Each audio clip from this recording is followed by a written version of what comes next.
Good morning class. अब आपका lecture है एंटरप्रेन्योरशिप डेवलपमेंट यूनिट 3 दा हाउसिंग EDP पॉलिसीज़ कालियां सीगियां गवर्नमेंट दियां। ठीक है, हुण आपां अज करदे हैं EDP in India statutory body boards की आ ते next industrial estates and advantages और वो promotion agency with business incredible स्टार्टेबल्स की है। ठीक है, पहले EDP दे ओ की सीगे डिजाइनड, कहंदे EDP is designed with an aim encouraging the self employment है। ठीक है, कहते कि imparts the training and motives the potential existing the entrepreneur to start a new business diversify and explain the existing of a one. ठीक है, सब तो पहले असीं करते सी ना कि EDP हुंदा की है। सिंपली समझो कि EDP कहते कि वो सीगा जिहदे विच आपां ग्रोथ करते सी, रैफर करते सी कि process of enhancing and entrepreneur skill नूं नॉलेज नूं किद्दां डेवलप करना, मीनस किद्दां ट्रेनिंग नूं आपां प्रोवाइड करना।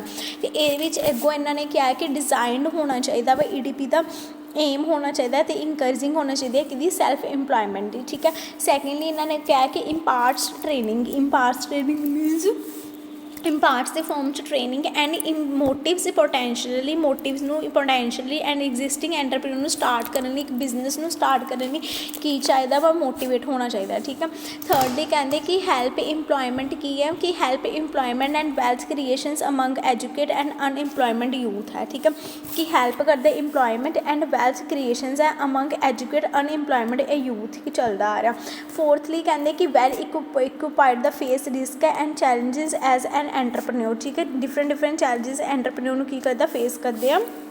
लास्ट है कि गवर्नमेंट नीड आप कंसीडरेबल करते हैं बट ह्यूमनस एंड मेडिटेबल रिसोर्सिस के तौर पर। ठीक है, ये कहते इंपॉर्टेंट है एक प्लैनिंग करना और इंप्लीमेंट करना उन्होंने किनू एंटरप्रेन्योरल डेवलपमेंट। क्लियर, नैक्सट आते हैं selection of entrepreneurs of EDP।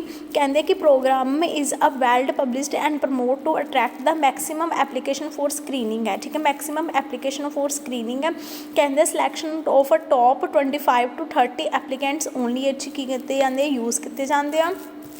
Application screened for की है कि demographic and scope cultural data वा ये एज आता, एजुकेशन आता, वर्क एक्सपीरियंस आता, then financial resources and type of a business आप यूज़ करते हैं। ठीक है, थर्डली मोटिवेशनल फैक्टर की है कि पुल फैक्टर है, सोर्सिज ऑफ इंगेजमेंट है, क्रेडिकेबल एंड इंड्यूस की प्लान की यूज़ किया जाता for the entrepreneur of EDP में।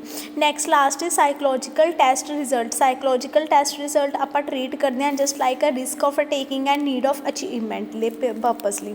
ठीक है, हूँ लास्ट आता है कि why need the incentive and subsidies are use. ठीक है, लास्ट हमारा था इनक्रेडिबल्स में कि क्यों यूज़ करते हैं। ठीक है, इसमें अलग है एंड इंसेंटिव एंड सब्साइडर्स में अलग है। कहते हैं इंसेंटिव्स में कि इंसेंटिव्स की है जो सानू इंसेंटिव मिलता है एक ओनर को पर्टिकुलर एक बिजनेस तो जो मिलता है।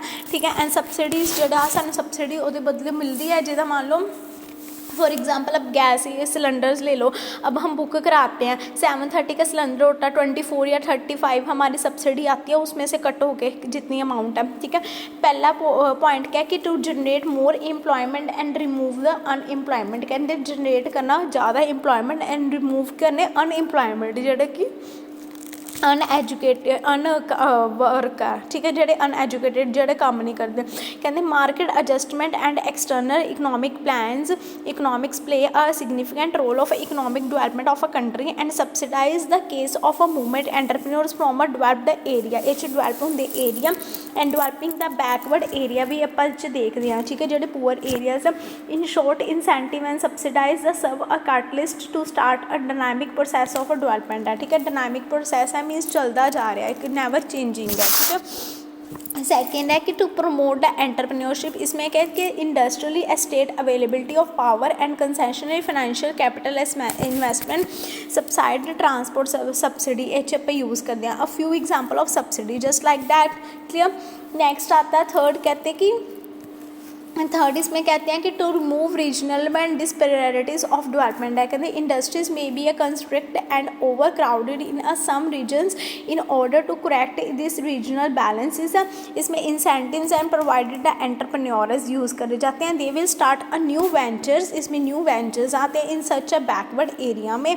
ठीक है, thus the backward area become a developed and regional imbalance are corrected. इसमें इम्बैलेंस क्या होता है, करेक्ट होता है। क्लियर, किसमें एंटरप्रेन्योर ऑफ डेवलपमेंट में एक बिजनेस में।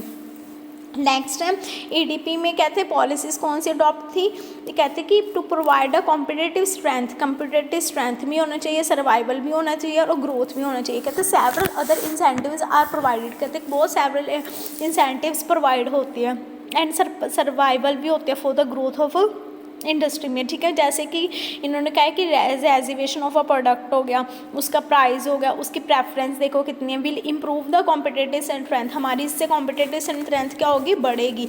And other concessions like concessional finance हो गया, जैसे टैक्स रिलीफ हो गया etcetera like that, and contribute to survive and growth, इससे हमारा कंट्रीब्यूशन भी होगा, सर्वाइवल भी होगा और ग्रोथ भी होगा, ठीक है।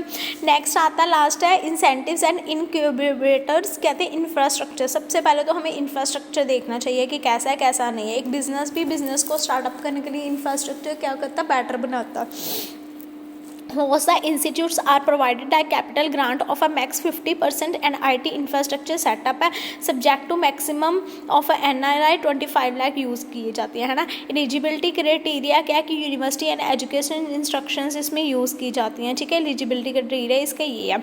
नेक्स्ट है ऑपरेशनल अलाउंसेस, कहते हैं कि ऑपरेशनल अलाउंसेस कौन से, द सिलेक्टेड है incubatable to get a finance support and you up to a tune of a 5 lakh per year, mean 5 lakh per year and 5 year covering the defective of operational expenditure. Incubatability इसमें क्या कहते हैं use होती है, किसमें, operational allowances में।